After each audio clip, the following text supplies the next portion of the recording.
मार्गदर्शक, ज्ञानरूपी अमृत देई जीवन करी सार्थक। सर्वप्रथम तुम्हा सर्वांना गुरुपौर्णिमेच्या खूप खूप शुभेच्छा। गुरु ब्रह्मा, गुरु विष्णू, गुरुदेव महेश्वरा।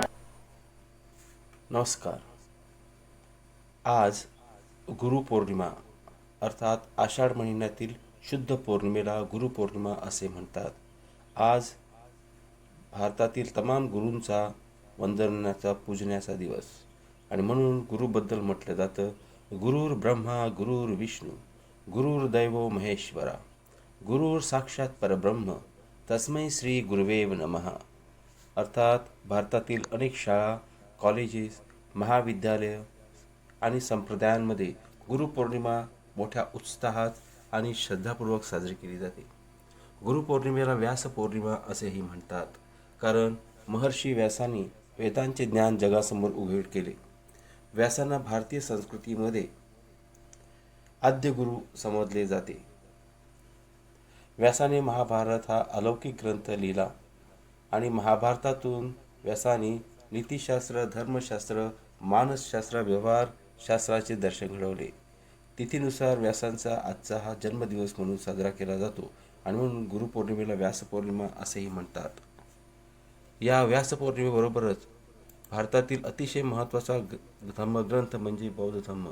या बौद्ध धर्मात पण या आषाढी पौर्णिमेला अनन्यसाधारण महत्त्व आहे, कारण याच पौर्णिमेला भगवान गौतम बुद्धांना धम्माचं ज्ञान झालं आणि त्यांच्याबरोबर जे तपश्चर्या करत होते त्या पंचवग्य भिक्खू अर्थात कौंडिन्य, वप्प, महानाम, बद्धी आणि विश्वजित अशी 5 परिव्राजकांची नावं आहेत।